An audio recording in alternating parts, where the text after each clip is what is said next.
نحمده ونستعينه ونستغفره ونعوذ بالله من شرور أنفسنا ومن سيئات أعمالنا من يهده الله فلا مضل له ومن يضلل فلا هادي له وأشهد أن لا إله إلا الله وحده لا شريك له وأشهد أن محمدًا عبده ورسوله أما بعد فإن خير الحديث كتاب الله وخير الهدي هدي محمد صلى الله عليه وسلم وشر الأمور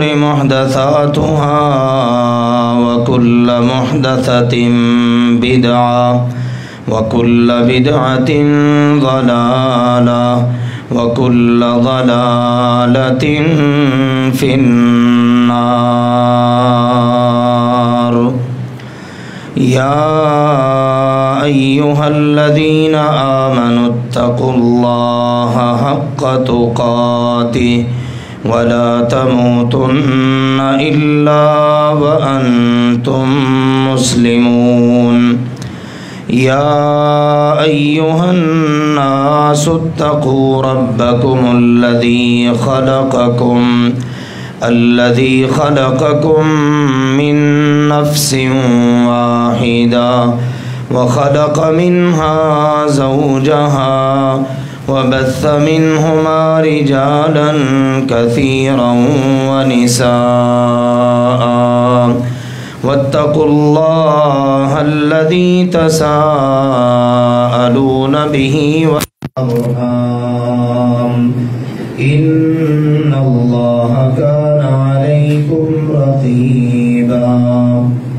يا أيها الذين آمنوا اتقوا الله وقولوا قولا سديدا يصلح لكم أعمالكم ويغفر لكم ذنوبكم ومن يطع الله ورسوله فقد فاز فوزا عظيما.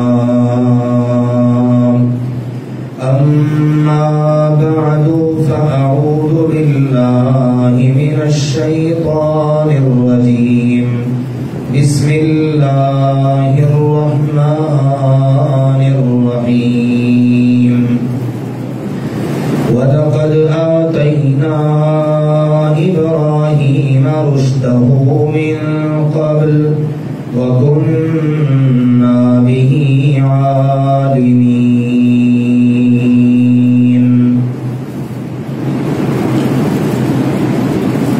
سيدنا إبراهيم علی نبینا وعلیہ الصلاۃ والسلام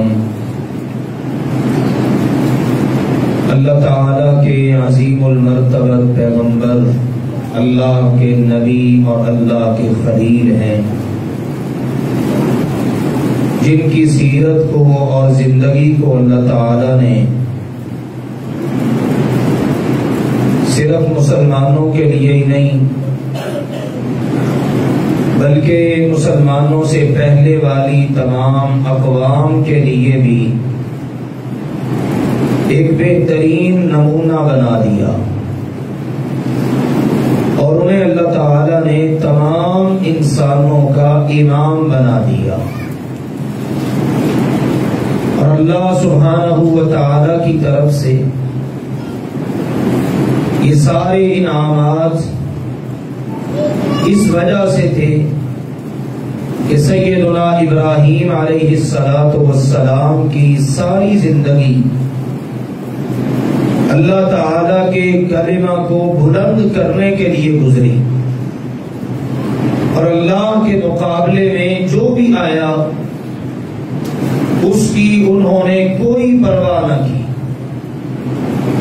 حالانکہ معاشرے کا انسان کی شخصیت پر بہت اثر ہوتا ہے. ہمارے ہاں بھی بچے پلتے ہیں، بڑھتے ہیں، جوانی کی عمر کو پہنچتے ہیں. ہم غور کریں کہ کس قدر معاشرے کا اور معاشرے کی اقدار اور روایات کا اثر ہوتا ہے. لیکن سیدنا ابراہیم علیہ السلام اکیلے تنہا، اور گھر کے اندر بھی، قوم میں، برادری میں، پورے معاشرے میں، حتیٰ کہ وقت کا بادشاہ، سب کا دین بالکل الگ تھلگ، شرک میں ہے.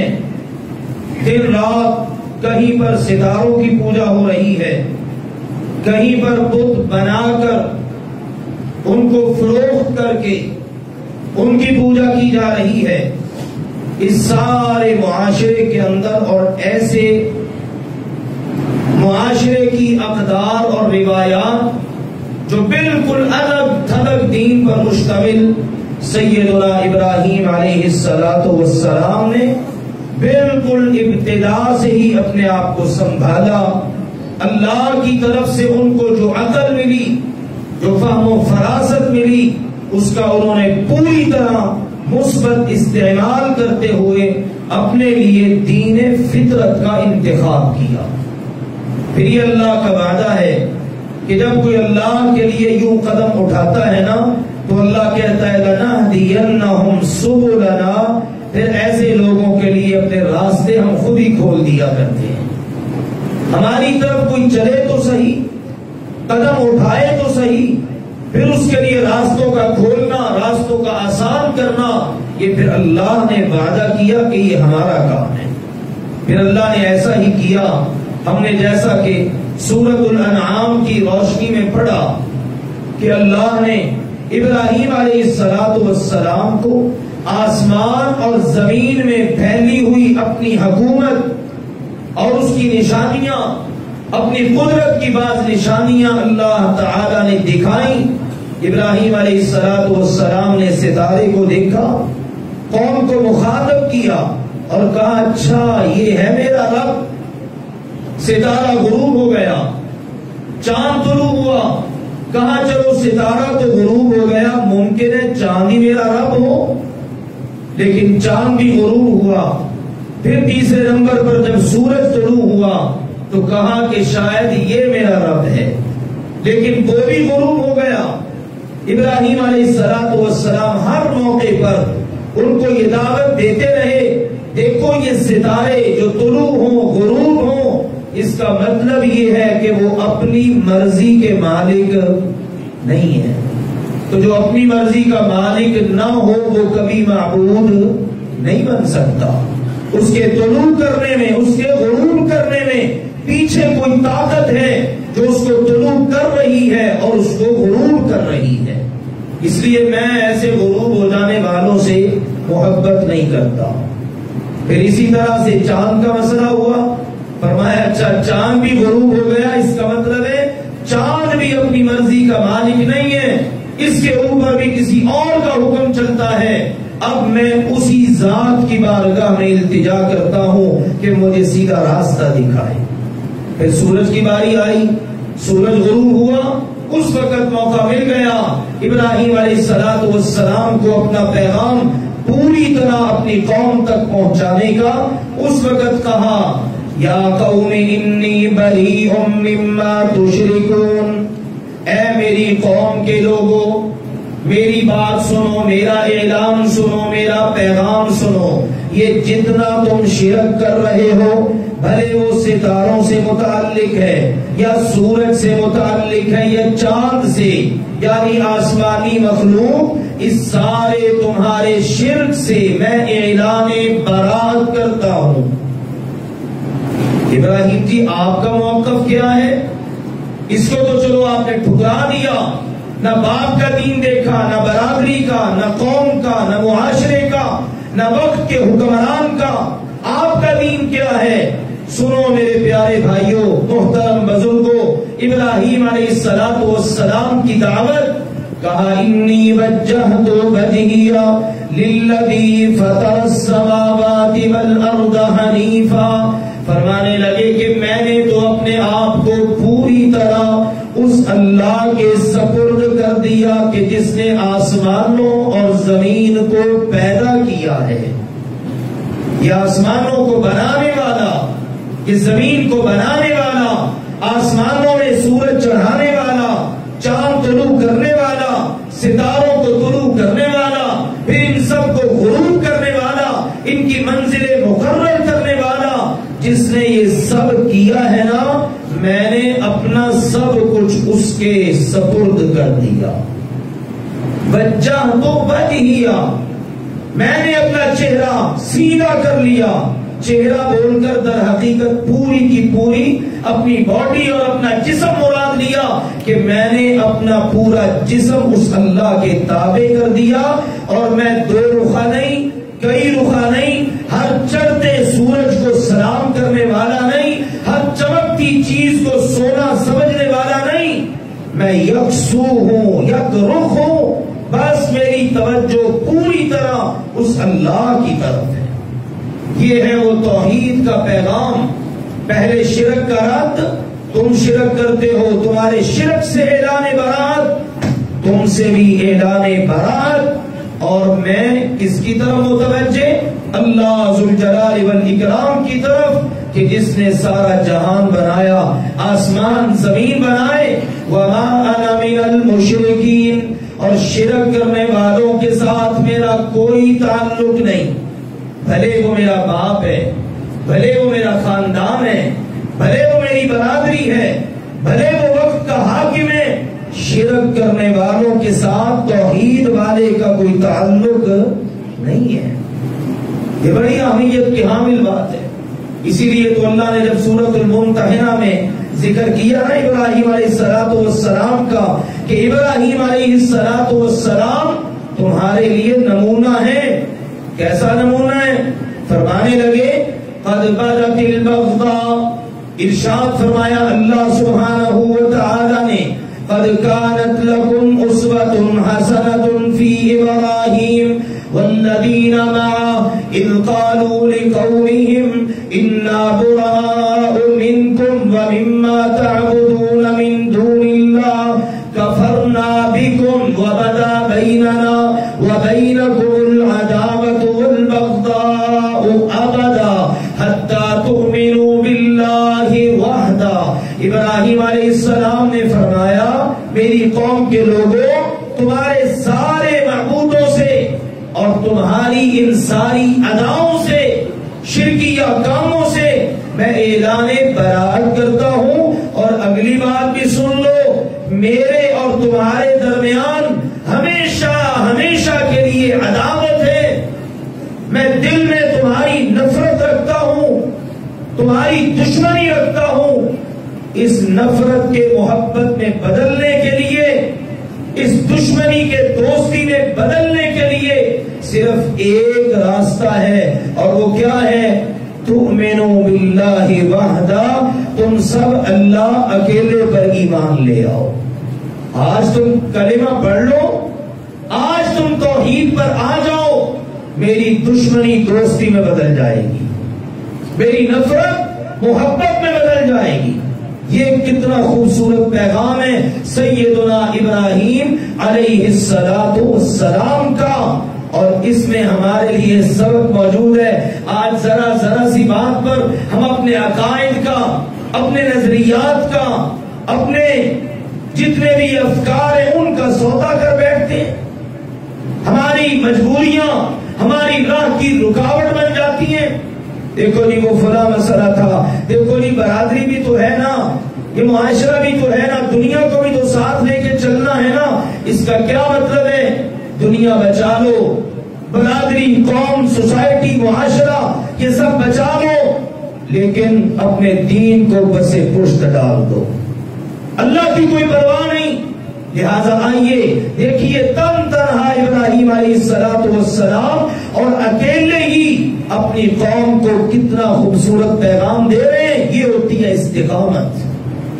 رسول اللہ صلی اللہ علیہ وسلم کے پاس ایک شخص آیا، آ کے کہنے لگا جی کوئی ایسی نصیحت کر دیں، کوئی ایسا تاکیدی پیغام مجھے دے دیں، آپ کے بعد مجھے کسی اور سے پھر نصیحت لینے کی ضرورت ہی نہ رہے. آپ نے ایک ہی جملہ فرمایا قل آمنت باللہ ثم استقم. اے سائل نصیحت کے طلبگار، تو اپنی زبان سے کہہ دے میں اللہ پر ایمان لایا، پھر اس پر ڈٹ جا، اس پر استقامت اختیار کر. دیکھیے نا کیسی استقامت ہے. ابراہیم علیہ السلام کہتے ہیں اعلان برات ہے تمہارے شرک سے، اور میں نے رخ کر لیا اللہ کی طرف، میں شرک کرنے والا نہیں. اور سنو وَحَاجَّهُ قَوْمُهُ قَالَ أَتُحَاجُّونِّي فِي اللَّهِ وَقَدْ هَدَانِ وَلَا أَخَافُ مَا تُشْرِكُونَ بِهِ إِلَّا أَن يَشَاءَ رَبِّي شَيْئًا وَسِعَ رَبِّي كُلَّ شَيْءٍ عِلْمًا. ابراہیم علیہ السلام نے جب یہ پیغام دیا، ان کو خبردار کیا، اپنا نقطۂ نظر ان کے سامنے رکھا، تو قوم نے جھگڑنا شروع کر دیا، مناظرہ شروع ہو گیا. اور یہ ہوتا ہے اور دور میں ایسا ہوتا ہے. اللہ کے نبی علیہ السلام کے دور میں اس وقت بھی اللہ نے کہا هَذَانِ خَصْمَانِ اخْتَصَمُوا فِي رَبِّهِمْ. دو جماعتیں بن گئیں اور ان کا رب کے متعلق جھگڑا شروع ہو گیا.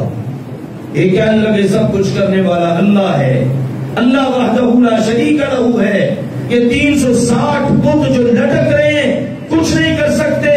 اور دوسرے کہتے تھے جو کرنا ہے انہوں نے ہی کرنا ہے. ٹھیک ہے، رب آسمانوں کو بنانے والا، زمین کو بنانے والا، سب کچھ کرنے والا، سورج چاند کا بنانے والا یہ رب ہے، لیکن رب ہماری سنتا نہیں ہے اور ان کی موڑتا نہیں ہے. یہ ان کا نقطہ نظر. اور یہاں پر بھی اب دیکھیے دو حصوں میں قوم تقسیم ہو گئی. ابراہیم علیہ السلام سے قوم نے جھگڑنا شروع کر دیا. ابراہیم علیہ السلام نے بڑی پیاری بات فرمائی، فرمانے لگے اتحاجونی فی اللہ، وہ اللہ کے بندو تھوڑا سا سوچو تو صحیح، تم میرے ساتھ کس کے بارے میں جھگڑا کر رہے ہو؟ موضوع بحث کیا ہے؟ اللہ کے متعلق مجھ سے جھگڑ رہے ہو. میں تمہیں بتا رہا ہوں کہ اللہ ہی سب کچھ ہے اور تم اس اللہ کے بارے میں مجھ سے جھگڑ رہے ہو. اللہ نے مجھے سیدھا راستہ دکھا دیا ہے. جب یہ بات کی نا تو اگلا مرحلہ کیا ہوتا ہے؟ ڈرانا شروع کر دیتے ہیں. جب دلیل کوئی نہیں پاس ہوتی تو ڈرانا شروع کر دیتے ہیں. ہود علیہ السلام کو، صالح علیہ السلام کو، دیگر انبیاء کو بھی ان کی اقوام نے ڈرایا کہ ہمارے معبود تمہارا نقصان کر دیں گے. ابراہیم علیہ السلام کو بھی ڈرانے لگے، کہنے لگے ابراہیم دیکھ ہمارے معبود تیرا یہ بگاڑ دیں گے، تیرا یہ کر دیں گے، تیرا فلاں نقصان ہو جائے گا. ابراہیم علیہ السلام سبحان اللہ فرمانے لگے وَلَا أَخَافُ مَا تُشْرِكُونَ بِهِ، تم اللہ کے ساتھ جو شرک کر رہے ہو، جن کو تم نے شریک بنا رکھا ہے، میں ان سے نہیں ڈرتا، مجھے ان کا کوئی خوف نہیں. وہ میرا کچھ بھی نہیں بگاڑ سکتے، وہ میرا بال بھی ٹیڑھا نہیں کر سکتے. ہاں إِلَّا أَن يَشَاءَ رَبِّي شَيْئًا، میرے ساتھ وہی ہوگا جو میرا رب چاہے گا. میرا رب جو چاہے گا وہ ہو جائے گا.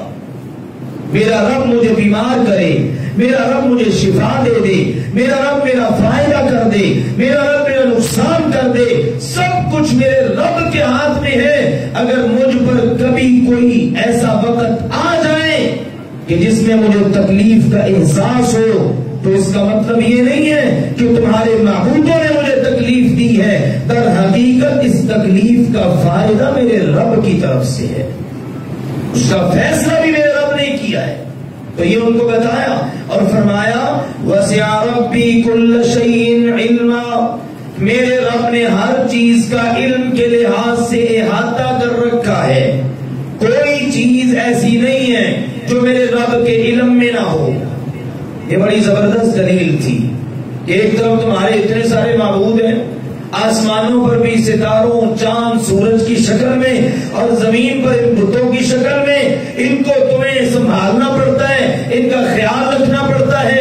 سورج طلوع ہوتا ہے، غروب ہوتا ہے، دیگر سیارے، چاند وغیرہ، اور ان سب کا علم، کیا غروب ہو رہا ہے، کیا طلوع ہو رہا ہے، دن کب آ رہا ہے، کب جا رہا ہے، دن میں کون سی مخلوق نمودار ہو جاتی ہے، رات میں چھپ جاتی ہے، کون کون کہاں پر ہے، اس سب کا علم میرے رب کے پاس ہے. میرے رب نے ہر چیز کا احاطہ کر رکھا ہے. میرے رب کے علم میں سب کچھ ہے. اور تمہیں نصیحت ہے، تمہیں پیغام ہے. افلا تتذکرون، نصیحت پکڑ لو، میری باتوں کو سمجھ لو، میری ان باتوں پر توجہ دو. مزید اگر تم کہتے ہو تو سنو. وَكَيْفَ أَخَافُ مَا أَشْرَكْتُمْ وَلَا تَخَافُونَ أَنَّكُمْ أَشْرَكْتُمْ بِاللَّهِ مَا لَمْ يُنَزِّلْ بِهِ عَلَيْكُمْ سُلْطَانًا. تم مجھے کہتے ہو تمہارے جھوٹے معبودوں سے میں ڈر جاؤں. یہ تمہارے جھوٹے معبود میرا نقصان کر دیں گے، مجھے معذور کر دیں گے، اپاہج کر دیں گے، میرا مال و دولت مجھ سے چھین لیں گے، کنگال کر دیں گے، یا اور کوئی تکلیف مجھے دے دیں گے. کیف اخاف ما اشرکتم، کیسے ڈر جاؤں تمہاری ان معبودان باطلہ سے جن کو تم نے اللہ کا شریک بنا رکھا ہے. ولا تخافون انکم اشرکتم باللہ ما لم ينزل به علیکم سلطانا، جبکہ تمہیں بالکل خوف نہیں ہے، کوئی ڈر نہیں ہے کہ تم اللہ کے ساتھ ان کو شریک بنا رہے ہو جن کے متعلق اللہ نے کوئی دلیل تک نہیں اتاری. میرے پیارے بھائیوں، میرے محترم بزرگوں، توحید کے پیغام کو سمجھنے کے لیے ایک ایک جملہ بڑی اہمیت کا حامل ہے. آج دیکھ لیجئے نا، ہمارے دلوں میں کن کن کا خوف ہوتا ہے. بہت سارے زندوں کا اور بہت سارے مردوں کا، اور رب تعالیٰ کا خوف. اللہ سبحانہ و تعالیٰ نے قرآن پاک میں ساری باتیں واضح کر دی. اللہ تعالیٰ نے ایک جگہ یہاں تک فرمایا، اس طرح ڈرتے کہ خشیت اللہ، جس طرح اللہ سے ڈرنا چاہیے. زندوں سے، مردوں سے اس طرح ڈرتے. وہ فلاں ہمارا نقصان نہ کر دے، وہ فلاں ہمارا یہ نہ بگاڑ دے، وہ فلاں ہمارا کاروبار نہ بند کر دے. نہ جانے کیسے کیسے خوف مسلط کر رکھے. اور کہنے والوں نے سچ کہا، جو رب سے نہیں ڈرتا وہ سب سے ہی ڈرتا ہے. جو رب سے نہیں ڈرتا وہ سب سے ہی ڈرتا ہے. اور جو رب سے ڈرتا ہے وہ رب اس کو سب کے خوف سے بے نیاز کر دیتا ہے. دیکھو نا ابراہیم علیہ السلام، کتنی پیاری بات اور کتنی عقل کو اپیل کرنے والی. اور تم گناہ کر کے نہیں ڈرتے، میں نیکی کر کے ڈروں. آج ہمارے معاشرے میں بھی اس کو دیکھنا چاہیے. آج ہمارے معاشرے میں برائی عام ہے اور برائی کرنے والے کو خوف نہیں ہوتا. گاڑی میں اونچی آواز میں گانے لگانے والا، ڈیک بجانے والا، اس کو کوئی خوف نہیں ہے. جہاں سے گزرتا ہے کوئی اس کو بند کروانے والا نہیں. آپ اونچی آواز میں قرآن پاک کی تلاوت لگا لیجئے، کئی آ کے آپ کو منع کریں گے یہ بند کر دیں. اور جرأت ہی نہیں ہوتی لوگوں کو قرآن پاک کی تلاوت ہی لگا لیں. ایک مثال ہے، اس کے علاوہ بے شمار چیزیں ہیں. تو میرے عزیزوں، یہ سمجھنے والی بات ہے، گناہ کرنے والے کو ڈر نہیں اور نیکی کرنے والا ڈر ہے. توحید والا ڈر ہے، شرک والے کو کوئی خوف ہی نہیں. کہا تم شرک کر رہے ہو، تمہارے پاس دلیل کوئی نہیں، تم ڈرتے نہیں، اور مجھے کہتے ہو دلیل میرے پاس ہے، توحید میرے پاس ہے، حق پہ میں ہوں، میں ڈر جاؤں. ایسا ممکن نہیں ہے. حق والے کے دل کے اندر سوائے اللہ کے کسی کا خوف نہیں ہوتا. یہ ہے توحید کی بات، اور ان ساری باتوں کو سمجھنا چاہیے. اس سے پہلے محبت کی بات بھی گزری ہے، تو معلوم یہ ہوا دل کے اندر محبت بھی سب سے زیادہ صرف اللہ کی، اور دل کے اندر خوف بھی سب سے زیادہ اللہ کا. اور یہ ہوتا ہے ایمان. الایمان بین الرجاء والخوف، انتہا کی محبت اور انتہا کا خوف دل میں رکھنا صرف اللہ کا، یہ ہے ایمان. ابراہیم علیہ السلام نے اب یہ کہا اور پھر سوال رکھا، اور اللہ نے بھی ہمارے سامنے سوال رکھ دیا، فَأَيُّ الْفَرِيقَيْنِ أَحَقُّ بِالْأَمْنِ، اب یہ بتاؤ دونوں فریقوں میں سے امن کا حقدار کون ہے؟ ایک وہ ہے جو توحید پہ ہے، دوسرا وہ ہے جو شرک پہ ہے، ایک وہ ہے جو حق پہ ہے، دوسرا وہ ہے جو باطل پہ ہے، ایک کے پاس دلیل ہے، دوسرے کے پاس دلیل کوئی نہیں، تم ہی بتا دو امن کس کا مقدر ہونا چاہیے؟ یقیناً توحید والے کا، دلیل والے کا، حق والے کا، اور وہ ہے ابراہیم علیہ السلام۔ اللہ نے کہا ایسے ہی نہ بات کر دینا، ان کنتم تعلمون، اگر علم ہے تو بات کرو، جاہلانہ فیصلہ نہ کرنا۔ اور اسی لیے اللہ تعالیٰ نے پھر واضح کر دیا، خود ہی فیصلہ دے دیا، الذین آمنوا ولم یلبسوا ایمانہم بظلم اولئک لہم الامن وہم مہتدون۔ اللہ نے کہا جو لوگ ایمان لے آئیں اور ایمان لا کر اپنے ایمان میں ظلم کی ملاوٹ نہ ہونے دیں، امن بھی ان کا مقدر ہے، ہدایت یافتہ بھی یہ ہے۔ دو گارنٹیاں مل گئی، امن اور ہدایت کن کا مقدر؟ ایمان لا کر اپنے ایمان میں ظلم کی ملاوٹ نہ ہونے دیں۔ اچھا یہ آیت اتری نا تو صحابہ کرام رضوان اللہ علیہم اجمعین پر یہ آیت بڑی گراں گزری، اور اللہ کے نبی کی خدمت میں حاضر ہوئے اور آ کے کہنے لگے، اللہ کے نبی جی من منا لا یظلم نفسا، بھلا ہم میں سے وہ بندہ ایسا بھی ہے جو اپنی جان پر ظلم نہ کرتا ہو؟ ہم تو دن رات اپنے اوپر ظلم ڈھاتے ہیں، یہ گناہ ہو گیا، وہ گناہ ہو گیا، یہاں گناہ سے بچ جاتے تو اگلے مرتبے میں گناہ، خلوت کے گناہ، جنت کے گناہ۔ تو اللہ کے نبی کی ظلم تو ہم دن رات ڈھاتے ہیں۔ اللہ کے نبی علیہ السلام نے فرمایا، میرے صحابہ یہاں پر ظلم سے مراد وہ نہیں ہے جو تم لے رہے ہو، بلکہ یہاں پر ظلم سے مراد وہ ہے جو لقمان علیہ السلام نے کہا تھا، وہ والا ظلم۔ وہ کیا ہے؟ بیٹے کو بلایا، بلا کے پاس بٹھایا، نصیحتیں کرنا شروع کی، حکمت دانائی کی باتیں بتانا شروع کی، پہلا پیغام دیا، یا بنی لا تشرک باللہ ان الشرک لظلم عظیم، اے میرے پیارے بیٹا، اے میرے لخت جگر، اللہ کے ساتھ شرک نہ کرنا، بیٹا اللہ کے ساتھ شرک نہ کرنا، بے شک شرک سب سے بڑا ظلم ہے۔ اللہ کے نبی علیہ السلام نے فرمایا، یہ جو اللہ نے کہا نا لم یلبسوا ایمانہم بظلم، اپنے ایمان میں ظلم کی ملاوٹ نہ ہونے دیں، اس سے مراد یہ ہے ایمان لانے کے بعد پھر شرک نہ کریں۔ کیا معلوم ہوا؟ بہت سارے لوگ ایسے بھی ہوتے ہیں جو مسلمان ہو کر بھی شرک کر بیٹھتے ہیں۔ قرآن اصلاح کرتا ہے۔ آج ہمارے ہاں ایک سوچیے نا، اور یہ مسلمان تو شرک کر ہی نہیں سکتا۔ اللہ کہتا ہے مسلمان تو ہے نیچے والا درجہ، ایمان اس سے اوپر کا درجہ ہے، ایمان بلند درجہ ہے۔ اللہ کہتا ہے وَمَا يُؤْمِنُ أَكْثَرُهُمْ بِاللَّهِ إِلَّا وَهُمْ مُشْرِكُونَ، اکثر لوگ ایمان والے ہو کر بھی شرک کرتے ہیں۔ اگر ایمان والا ہو کر شرک کر سکتا ہے تو اسلام والا ہو کر تو شرک بالاولیٰ کر سکتا ہے۔ تو معلوم یہ ہوا ایمان والے سے بھی شرک ہو سکتا ہے۔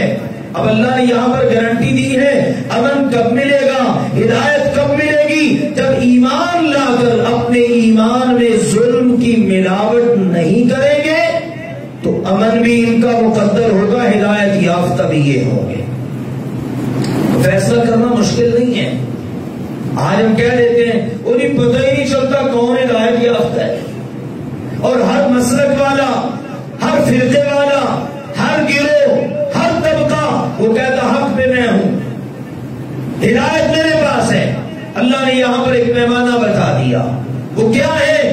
جس کے پاس شرک ہے وہ ہدایت یافتہ نہیں ہے، اور جس کا عقیدہ شرک سے پاک ہے، ایمان میں ظلم یعنی شرک کی ملاوٹ نہیں ہے وہ ہدایت یافتہ ہے۔ امن کی بات کر لو، بدامنی ہے، خوف چھایا ہوا ہے، بہت سارے مسائل ہیں، کورونا نے اس وائرس نے ایک عرصے سے گھیر رکھا ہے، اب نئی بحثیں چل نکلی ہیں، ویکسین لینی چاہیے، لگوانی چاہیے، نہیں لگوانی چاہیے، خوف چھایا ہوا ہے، امن نہیں ہے، بد امنی، بے سکونی۔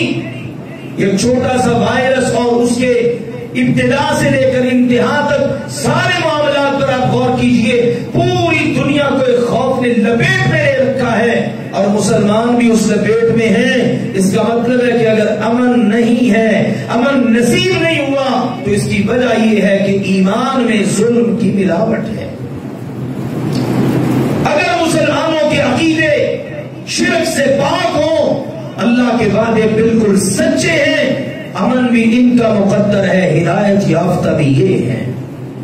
یہ پیغام یہاں پر اللہ نے نایاب نے دیا اور پھر فرمایا دیکھو یہ ابراہیم علیہ السلام بات کر رہے ہیں، ان کو عقلی دلائل دیے، پھر نقلی دلائل دیے، پوری اپنی دعوت پیش کی۔ اللہ نے کہا سن لو، ابراہیم علیہ السلام اللہ کے خلیل، ابراہیم علیہ السلام جد الانبیاء، تمام انبیاء کے بزرگ، سارے انسانوں کے امام، سب کے لیے پیشوا، رہبر، رہنما، اکیلی پوری امت، یہ سب کچھ ہو کر بھی وہ اللہ تعالی کے کس قدر محتاج تھے۔ اللہ نے بتایا وَتِلْكَ حُجَّتُنَا آتَيْنَاهَا إِبْرَاهِيمَ عَلَىٰ قَوْمِهِ نَرْفَعُ دَرَجَاتٍ مَّن نَّشَاءُ۔ اللہ نے فرمایا یہ سارے دلائل ابراہیم علیہ السلام نے خود سے بیان نہیں کیے، بلکہ یہ دلائل ہم نے ان کو دیے، یہ سارا راستہ ہم نے ان کو بتایا، آپ یوں کیجئے، آپ یوں کیجئے، اس طرح ان کو دعوت دیجئے، اس طرح آسمانوں کی مخلوقات پر، اس طرح سے ان کے معبودان باطلہ پر، ان سب پر بات کر کے ان کے غلط عقائد اور نظریات پر یوں ضرب لگائیے اور ان کی نفی کیجئے۔ وَتِلْكَ حُجَّتُنَا آتَيْنَاهَا إِبْرَاهِيمَ، اس میں مبلغوں کے لیے، داعیوں کے لیے دعوت ہے۔ کوئی مبلغ داعی مت یہ سمجھے میں یہ کر سکتا ہوں، میں اس طرح کی دعوت دیتا ہوں، میرے کہنے پر اس طرح سے لوگ آ جاتے ہیں یا دین پر جناب آ جاتے ہیں، اسلام قبول کر لیتے ہیں۔ آج بہت سارے لوگوں نے بڑی من گھڑت وہ قصے کہانیاں بھی بنا رکھی ہیں، فلاں نے دعوت دی، اتنے لوگ ان کی دعوت سن کر مسلمان ہو گئے۔ ٹھیک ہے اگر یہ چیزیں ثابت ہو جائیں اپنی جگہ پر ہم، لیکن اس میں داعی کا کوئی کمال نہیں، جو کچھ ہوتا ہے وہ محض اللہ کی طرف سے ہوتا ہے۔ تو اللہ نے کہا اپنے ابراہیم کو یہ دلائل ہم نے دیے، نرفع درجات من نشاء، ہم جس کے چاہتے ہیں درجے بلند کر دیتے ہیں۔ ان ربک حکیم علیم، تیرا رب تمام تر حکمتوں کا مالک ہے، سب کچھ جاننے والا ہے۔ تو یہ واقعہ ابراہیم علیہ السلام کا جو سورۃ الانعام میں ذکر ہوا، اس میں ہمارے سامنے یہ بات کھل کر آ گئی کہ بڑی سے بڑی بھی مخلوق اگر ہو تو وہ بھی عبادت کے قابل نہیں ہے۔ صرف ایک بات اگر شرک کرنے والوں کو سمجھ میں آ جائے نا تو اللہ کے فضل و کرم سے شرک چھوٹ سکتا ہے، اور وہ بات یہ ہے خالق ہے عبادت کے قابل، اور وہ کون ہے؟ اللہ۔ مخلوق عبادت کے قابل نہیں ہے۔ فرشتے خالق ہے، مخلوق ہے، انسان، جن، سارا جہان، ساری کائنات مخلوق، اور اللہ خالق عبادت کے قابل اللہ ہے، مخلوق نہیں ہے۔ بھلے وہ آسمانوں کی ہو بھلے زمین کی، یہ بات سمجھ لینی چاہیے۔ اللہ نے یہ کہا فَمَن يَخْلُقُ كَمَن لَّا يَخْلُقُ، کیا بھلے وہ ذات جس نے سب کچھ پیدا کیا اور وہ جنہوں نے کچھ بھی پیدا نہیں کیا وہ برابر ہو سکتے ہیں؟ کبھی بھی نہیں ہو سکتے۔ جو خود پیدا ہوا ہے وہ کسی کو اولاد دے سکتا ہے؟ کیوں نہیں؟ جو خود زندگی میں بیمار ہو جاتا ہے وہ کسی کو شفا دے سکتا ہے؟ جو خود بھوکا رہتا رہا زندگی میں، کیا مرنے کے بعد وہ کسی کو کھانے کو، پینے کو، یا اسی طرح روزی روٹی خزانے دے سکتا ہے؟ نہ جانے شرک کرنے والے کن راہوں پر چل پڑے. اس ایک بات کو یاد کر لیجئے، خالق عبادت کے قابل ہے، مخلوق جیسی بھی ہے جہاں بھی ہے وہ عبادت کے قابل نہیں ہے. اللہ سبحانہ و تعالی اس پیغام کو سمجھنے اور اس کے مطابق اپنے عقائد و اعمال سنوارنے کی توفیق عطا فرمائے. وآخر دعوانا ان الحمدللہ رب العالمین.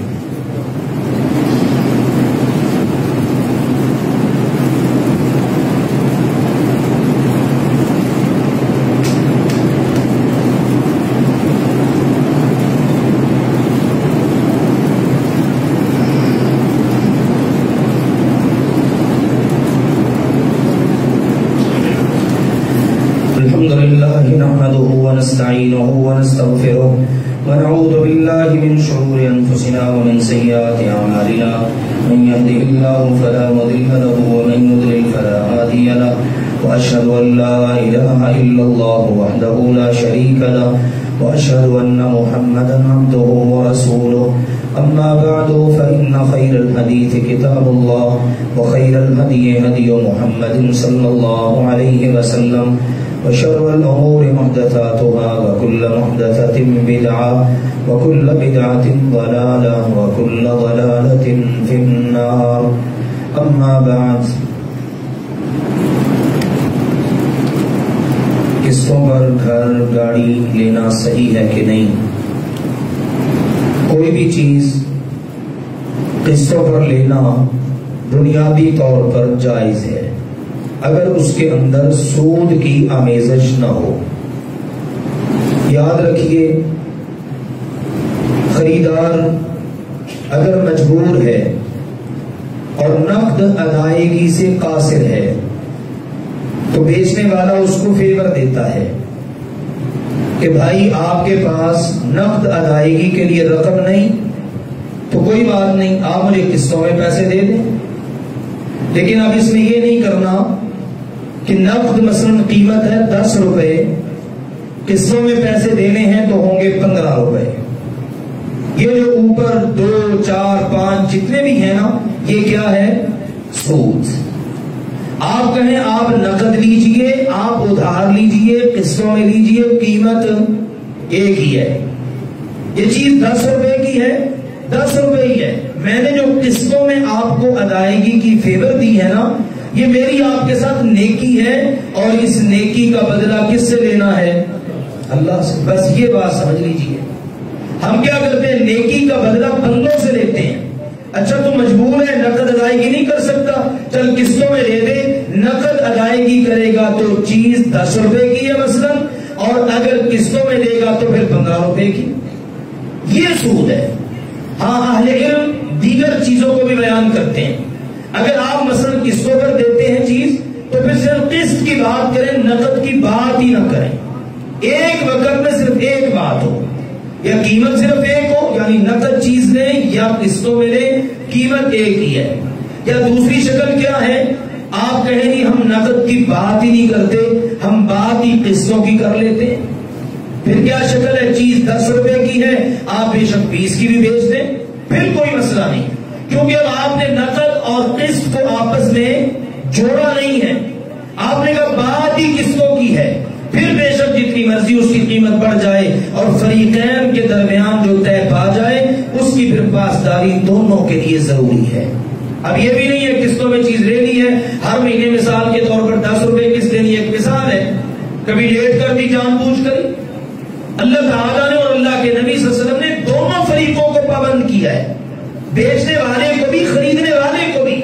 خریدنے والا اس چیز کا مظاہرہ نہ کرے کہ بلا وجہ تاخیر کر دی، قسط شارٹ کر دی، پھر کیا ہوتا ہے؟ جرمانے پڑتے ہیں. اب یہ جرمانہ ڈالنا، ہاں باقی اگر مجبوری ہے پھر اس کی مجبوری سے کسی صورت فائدہ نہیں اٹھانا. تو نے قسط جو کہ ادا نہیں کی، قسط شارٹ ہو گئی، لہذا تیرے اوپر اتنا جرمانہ پڑ گیا. یہ ساری چیزیں غلطی والی ہیں، خرابی والی ہیں، ناجائز ہیں، یہ سود کی آمیزش والی ہے. صاف شفاف معاملہ رکھیے. ابتدا میں نے بات کر دی، آپ در حقیقت کسی کو قسطوں میں چیز دے کر اس کے ساتھ کیا کر رہے ہیں؟ نیکی. یار تجھے ضرورت ہے، نقد تجھے دینے کے لیے پیسے نہیں ہے، مگر نہ اگر کسی کے پاس نقد پیسے کو ادھار کون لے؟ یہ الگ بات ہے کہ لوگوں کی عادتیں خراب ہو چکی ہوں، جیسے ہمارے معاشرے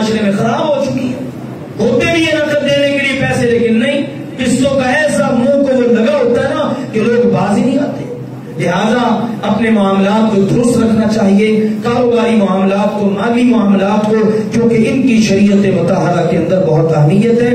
اللہ حق بات کو سمجھنے کی توفیق عطا فرمائے۔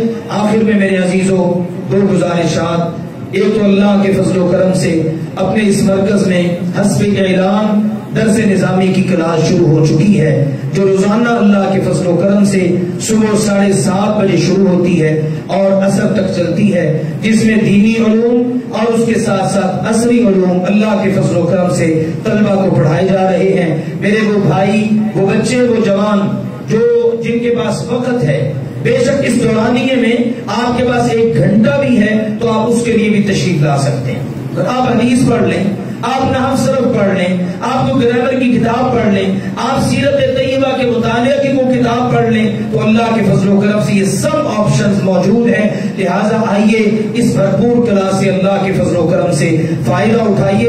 اللہ کی توفیق سے ہمارا پروگرام حسب اعلان شروع ہو چکا ہے۔ دعائیں بھی کیجئے کہ اللہ ذوالجلال والاکرام اس کو کامیابی سے ہمکنار فرمائے، چونکہ ابتدا ہے، پہلی کلاس ہے، اور اللہ کے فضل و کرم سے پڑھنے کے لیے تشریف لانے والے طلبہ اور بچے ماشاءاللہ پرعزم ہیں۔ اللہ تعالیٰ ان کو جزائے خیر عطا فرمائے، اور ہمارے اساتذہ کرام جو ماشاءاللہ بڑے اعلیٰ اللہ کے فضل و کرم سے تعلیم یافتہ ہیں، جیسا کہ میں نے بتایا تھا، شیخ اسحاق طاہر صاحب مدینہ منورہ سے فارغ التحصیل ہیں، شیخ فاروق رفیع صاحب ہیں، ماشاءاللہ بہت ساری کتابیں اللہ سبحانہ و تعالیٰ نے توفیق دی، ان کے وہ مصنف ہیں۔ اسی طرح سے محترم حافظ شاکر محمود صاحب ہیں، اور اسی طرح سے میرے پاس بھی کچھ اسباق ہیں۔ تو اللہ کے فضل و کرم سے یہ ٹیم اس سارے کام کو لے کر چل رہی ہے۔ اسی طرح سے قاری سلمان صاحب بھی ماشاءاللہ جو اللہ کے فضل و کرم سے فاضل درس نظامی ہیں، تو یہ بہترین ٹیم الحمدللہ یہ کام کر رہی ہے۔ ان کے ساتھ یعنی ان سے بھرپور استفادے کا یہ بڑا خوبصورت موقع ہے۔